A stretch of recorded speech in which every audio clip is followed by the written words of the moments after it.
নিষিদ্ধ ঘোষিত ছাত্রলীগের অনেক নেতাকে আমরা ইতিমধ্যে অ্যারেস্ট করেছি, তারা বন্দি আছে। আর তারা যদি এরকম কোনো অ্যাটেম্প নেয় অবশ্যই আমরা ব্যবস্থা নিব। তবে আপাতত দৃষ্টিতে আমি কোনো আশঙ্কা দেখি না। আমরা এই ব্যাপারে সবসময় কাজ করতেছি। আপনারা প্রায়ই দেখবেন এখন this is the world of media. This is the world of media. আপনার 2 মিনিটের ভিতরে 1 মিনিটের ভিতরে এই ঢাকা শহরের খবর ব্রাজিল চলে যাচ্ছে।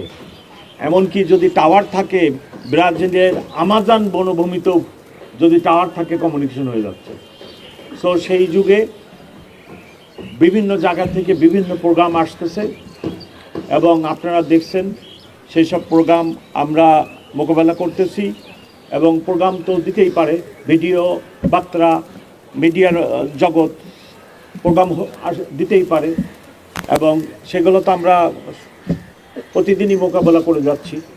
এবং নিষিদ্ধ ঘোষিত ছাত্রলীগের অনেক নেতাকে আমরা ইতিমধ্যে অ্যারেস্ট করেছি, তারা বন্দি আছে। আর তারা যদি এরকম কোনো অ্যাটেম্প নেয় অবশ্যই আমরা ব্যবস্থা নিব। তবে আপাতত দৃষ্টিতে আমি কোনো আশঙ্কা দেখি না। আপনার পয়েন্টটা বুঝতে পারছি। আমি এর আগেও আপনাদেরকে বলছি, আপনাদের মাধ্যমে, আপনারা তো আমার মাধ্যম, আমার তো কোনো মাধ্যম নাই, আপনারা আমার মাধ্যম। আপনাদের মাধ্যমে আমি রিকোয়েস্টের আগেও করছি যে ঢাকা শহরের ট্রাফিক অবস্থা বড় ভঙ্গুর, নাজুক, মানুষ কষ্ট পাচ্ছে, আমি নিজেও কষ্ট পাই যে আমার মানুষগুলো এই শহরে বাস করে, আমি তার ট্রাফিক দেখি ঘন্টার পর ঘন্টা তারা রাস্তার মধ্যে আটকে থাকে। 20টা লোক একটা ছোট দাবি দেওয়া নিয়ে রাস্তায় যে রাস্তা ব্লক করতেছে। আমি অনেকবার বাই দিস টাইম আমার 2.5 মাস হয়ে গেছে, 2.5 মাসে অনেকবার আপনাদের সাথে কয়েকবার আমি রিকোয়েস্ট করছি। আপনারা প্লিজ মানুষকে রিকোয়েস্ট করেন যে ছোটোখাটো দাবি দেওয়া নিয়ে আপনারা রাস্তাটা দয়া করে বন্ধ করবেন না। আপনারা ফুটপাতে থাকেন, ফুটপাতে থেকে দাবি দেওয়া আদায় করেন, বলেন, মানববন্ধন করেন ফুটপাতে।